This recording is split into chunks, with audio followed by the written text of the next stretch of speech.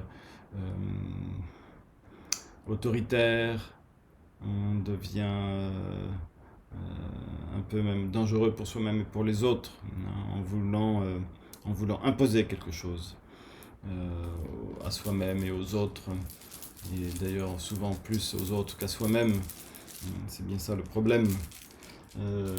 Donc il faut avoir ces compréhensions, hein, et cette compréhension peut être amenée petit à petit par la récitation du mantra.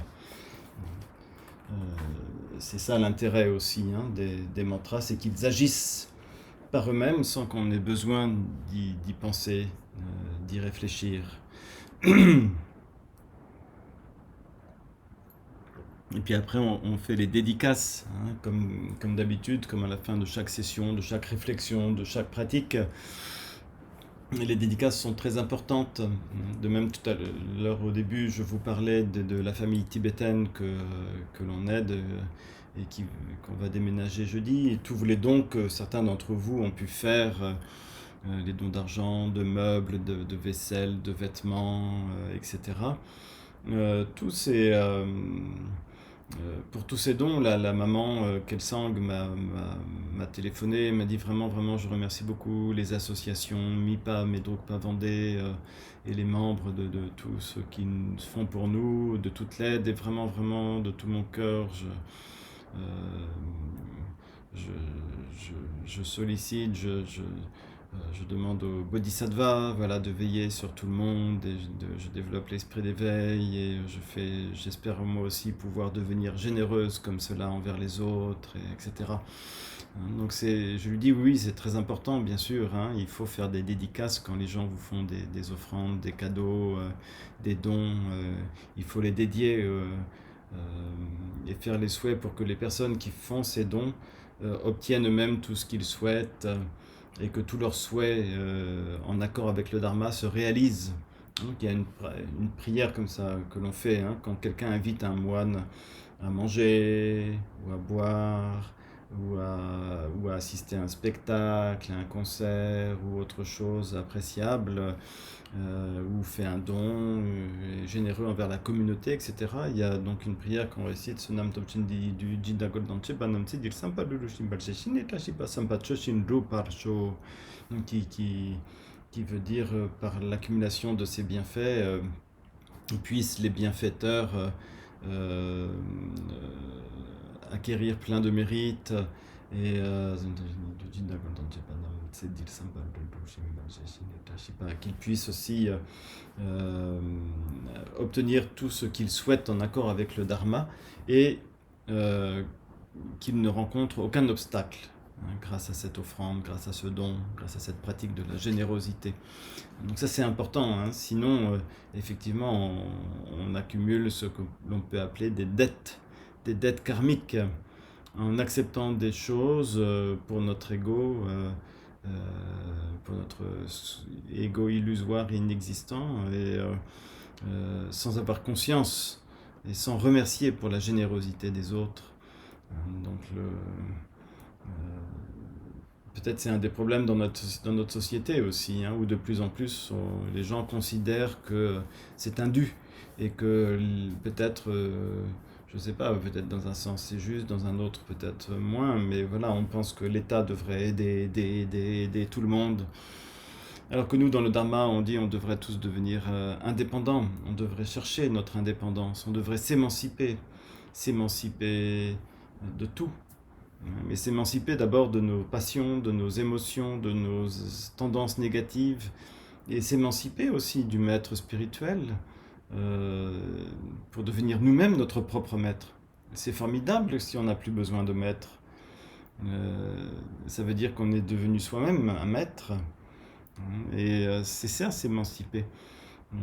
Donc dans tous les domaines, dans ce domaine-là spirituel en particulier, quoi, c'est important de trouver, de devenir indépendant.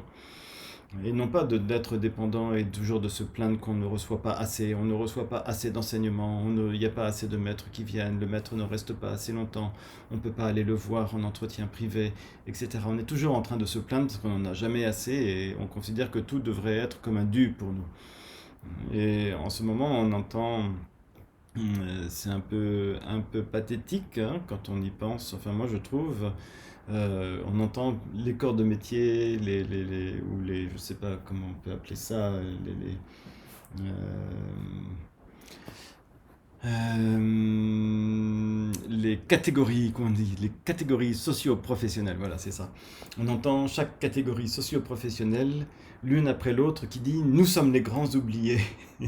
Nous sommes les grands oubliés pendant cette période de pandémie.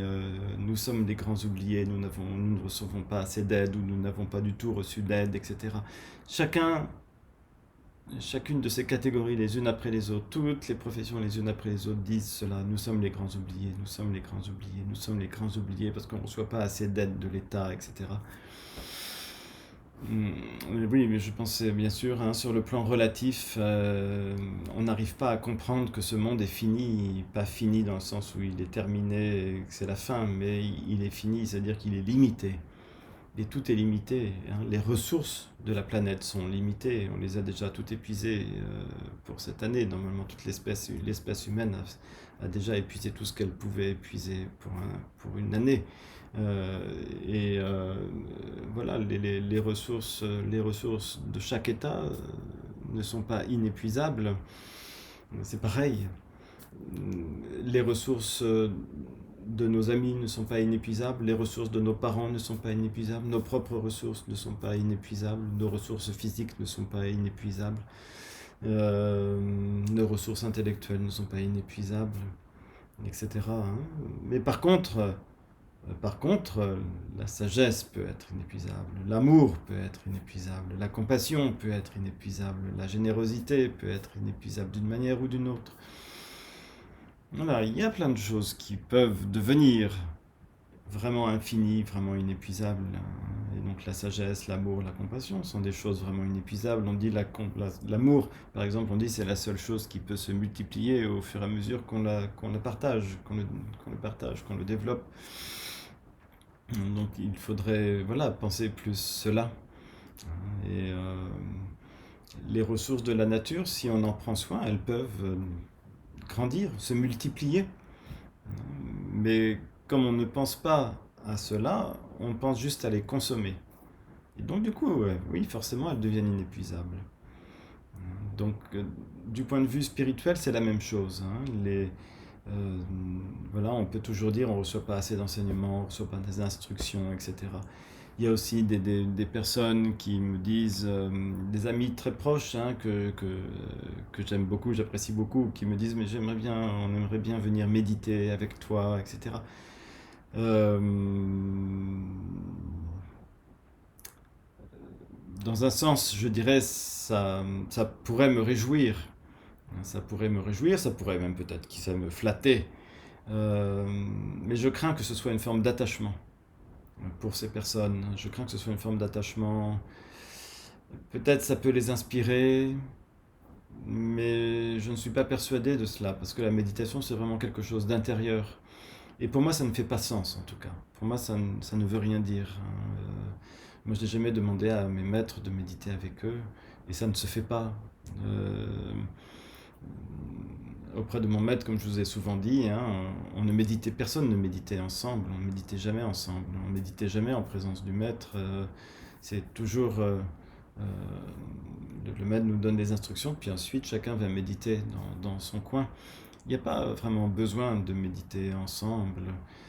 Ça ne devrait pas être en tout cas, je pense, un besoin. Petit à petit, on devrait pouvoir s'émanciper de ça. Hein, même si peut-être c'est agréable pour ça soutient et ça renforce peut-être la méditation pour certains de méditer en groupe. Mais fondamentalement, on devrait aussi pouvoir s'émanciper de cela. Et euh, voilà, on a chacun nos pratiques à faire. Donc, moi, j'avoue, si, si, si vous me demandez de méditer avec vous, ça veut dire que voilà, qu'il faut que je me lève encore plus tôt pour faire mes propres pratiques quotidiennes de façon à pouvoir méditer avec vous comme vous croyez qu'il faut méditer. Euh, voilà, mais peut-être mes méditations sont autres. Et donc pour les maîtres, c'est encore autre, bien sûr, c'est encore autre chose, et ça ne veut rien dire, surtout pour les, voilà, je dirais pour les maîtres réalisés, pour les grands maîtres, ça ne veut rien dire puisqu'ils sont tout le temps en méditation, quoi qu'ils fassent, hein. Donc c'est ça qu'il faut comprendre aussi, hein. Il faut chercher notre émancipation, notre indépendance spirituelle, notre indépendance dans la pratique spirituelle aussi. Euh, Par exemple, je vous ai parlé au début de la Machoten, encore un autre exemple avec lui, hein, puisque voilà, il a quitté son corps il y a peu. La Machoten avait demandé certains enseignements à ce grand yogi, Lopen Kangri Rinpoche, qui était respecté de tout le monde, hein, bien qu'il n'avait aucune position hiérarchique. Mais je vous ai déjà parlé de ce yogi, hein, une autre fois au monastère de Darjeeling. C'est lui que sa sainteté, qui était assis sur le plus petit des trônes, qui était assis même par terre. Et sa sainteté le Drukpa, à la fin des cérémonies d'intronisation de Tokse Rinpoche, m'avait dit c'est lui le Bouddha. Il est assis sur le plus petit des trônes, ou il est même assis par terre. Mais c'est lui le Bouddha. C'est lui Vajradhara.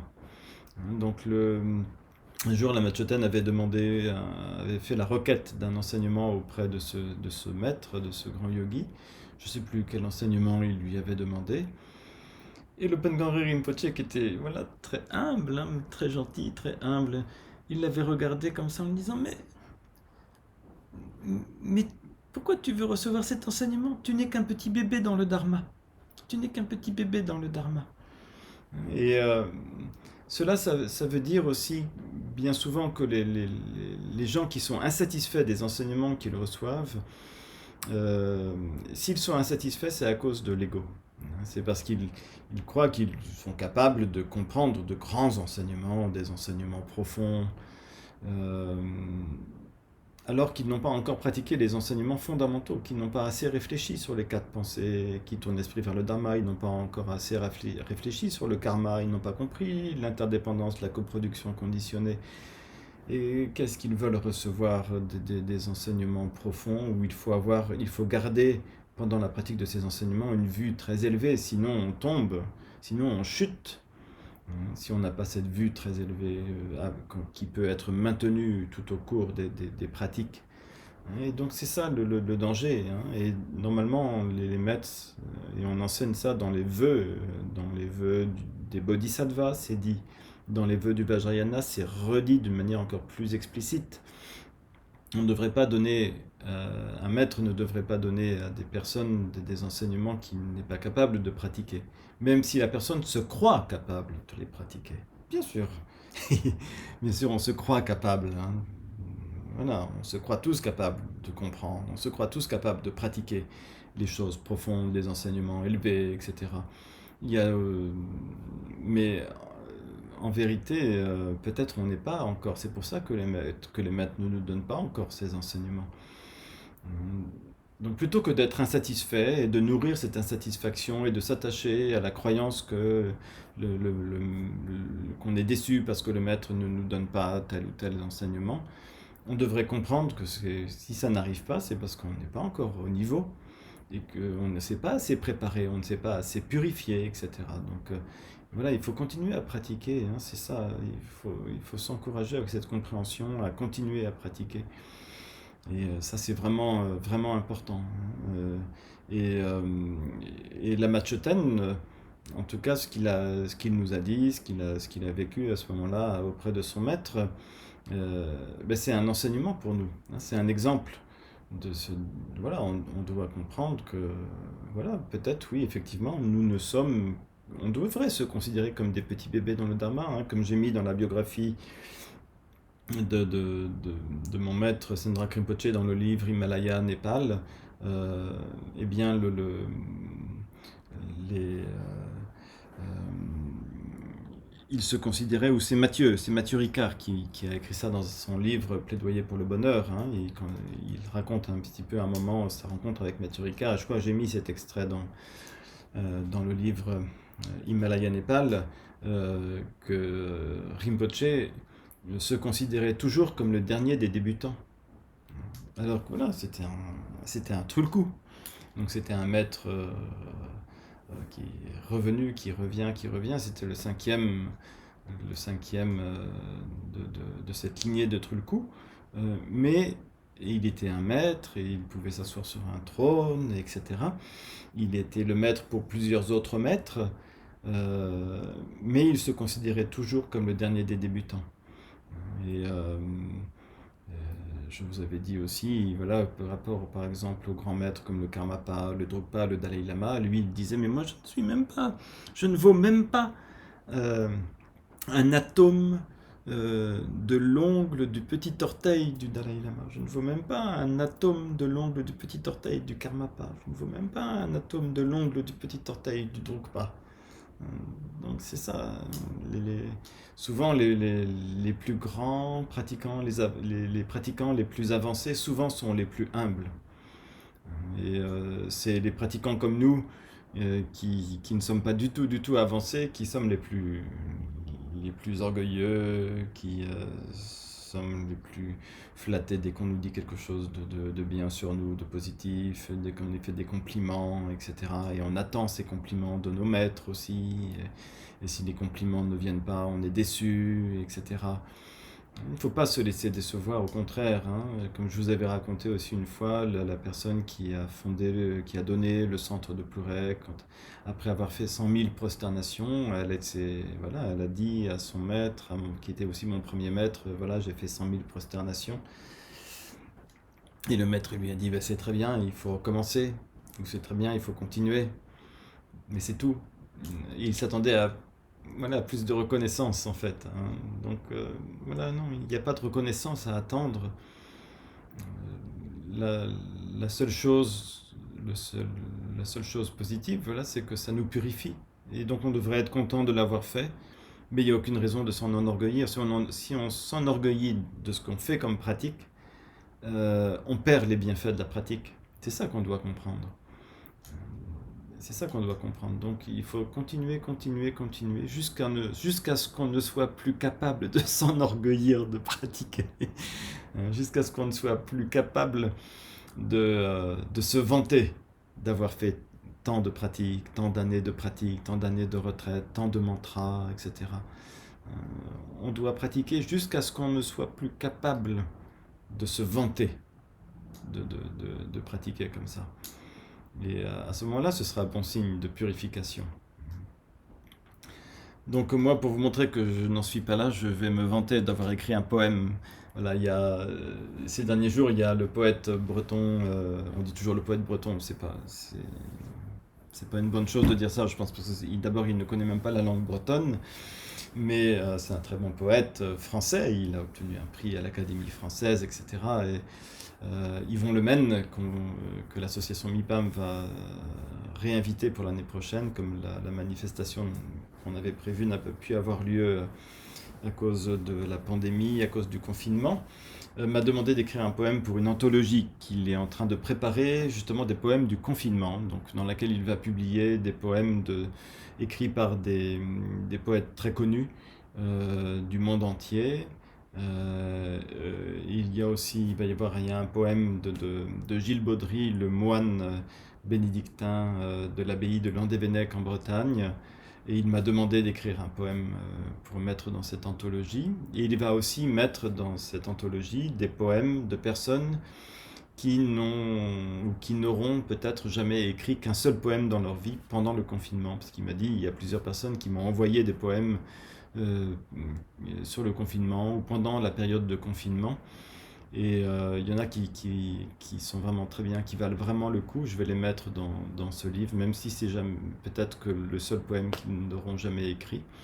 Mais ça vaut vraiment le coup. Et voilà, donc il m'a demandé d'écrire un texte. Je crois qu'il est à peu près fini. Donc c'est pour ça que je me permets de vous le lire en avant-première. Je ne l'avais pas prévu, mais je pense le faire et je vais juste le chercher. Et je vais vous lire ce poème. Je pense que je l'ai mis là-dedans.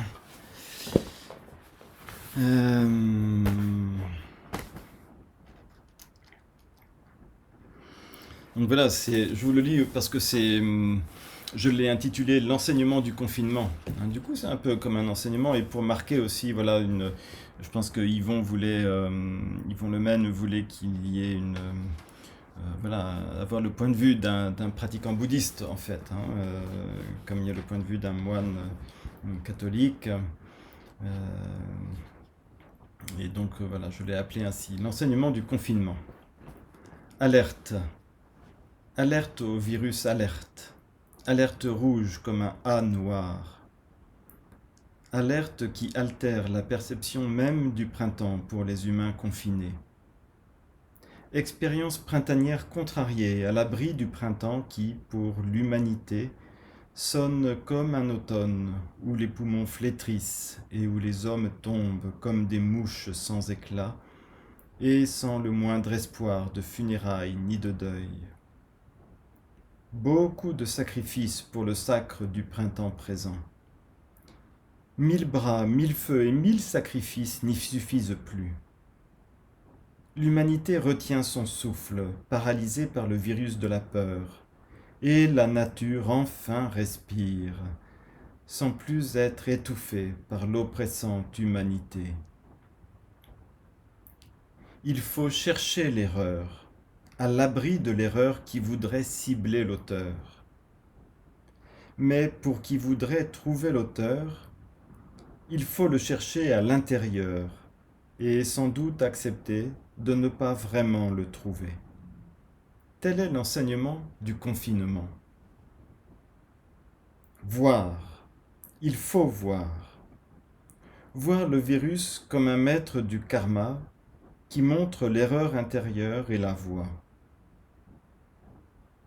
Le virus n'est en soi ni leçon, ni démon, ni Dieu, ni maître. Mais il est bon de le voir comme un maître qui enseigne l'impermanence de la vie et qui fait vivement prendre conscience de la vanité des humaines errances. Y a-t-il un sens ?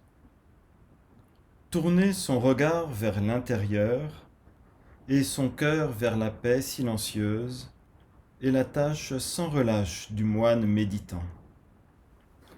Tourner son mental vers le sens ultime et ce sens vers l'écriture d'un poème est la tâche sans relâche du poète voyant. Vivre. Il faut vivre.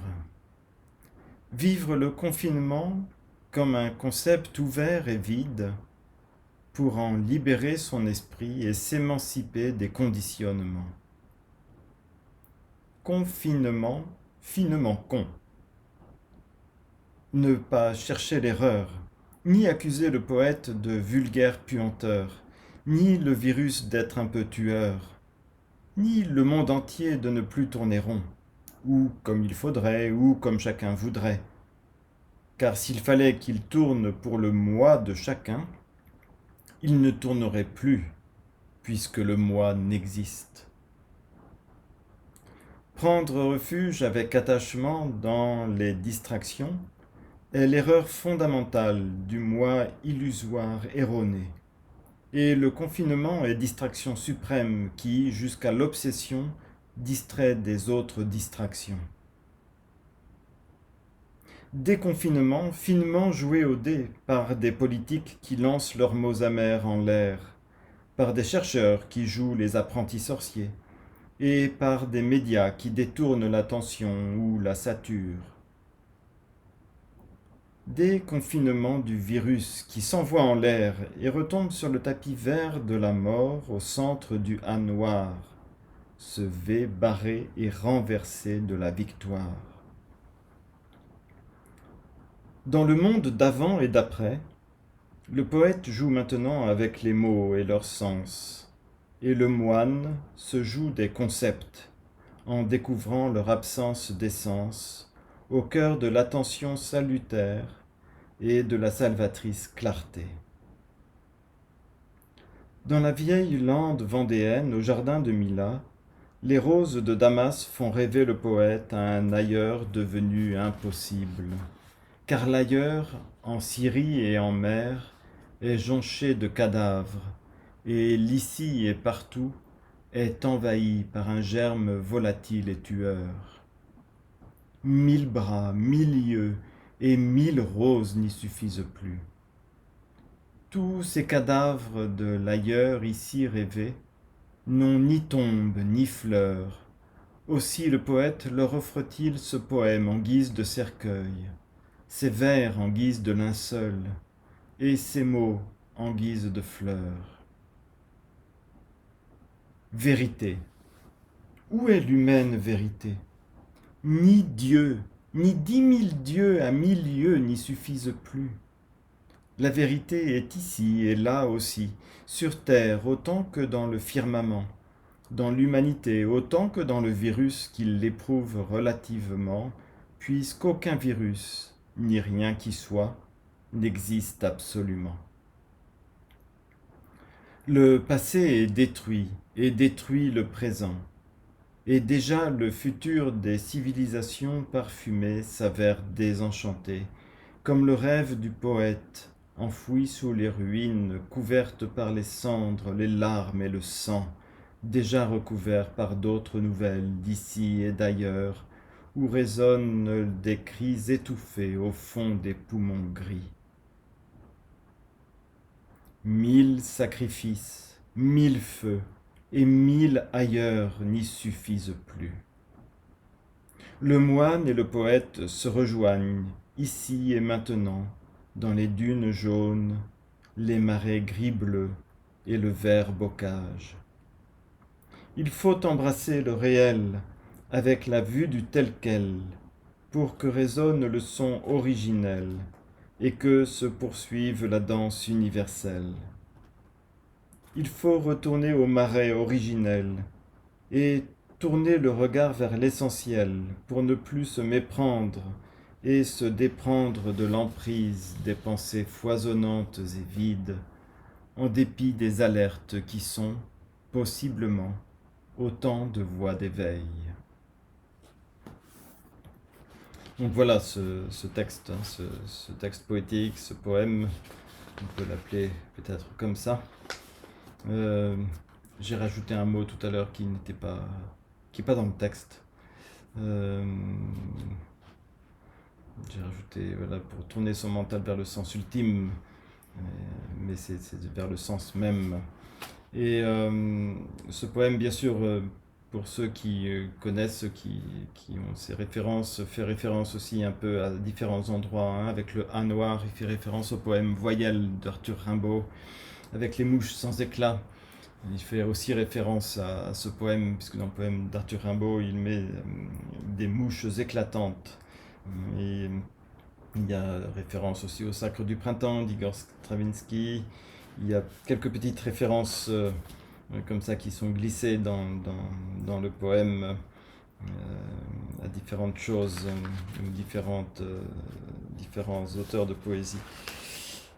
Et bien sûr beaucoup de références au Dharma. Hein, et en fait, peut-être tout ce que je vous ai dit aujourd'hui est résumé dans ce poème en fait. Voilà, donc c'était un partage pour aujourd'hui. Et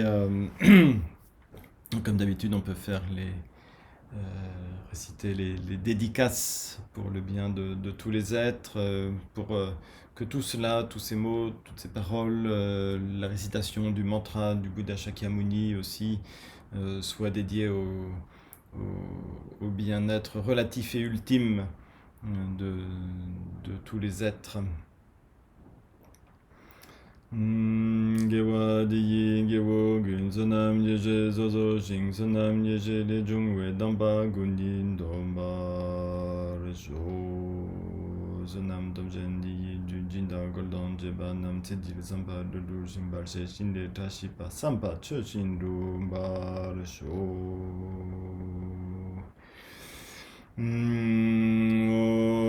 Mani ban me hung re Om mani ban me hung Om mani ban me hung re Om mani ban me hung Om mani ban me hung re Om mani ban me hung Om mani ban me hung re Om mani ban me hung Om mani ban me hung re Om Manim Ban Me Hung. Om Mani Ban Me Hung Ji Om Mani Ban Me Hung. Om Mani Ban Me Hung Ji Om Mani Ban Me Hung. Om Mani Ban Me Hung Ji Om Mani Ban Me Hung. Om Mani Ban Me Hung Ji Om Mani Ban Me Hung.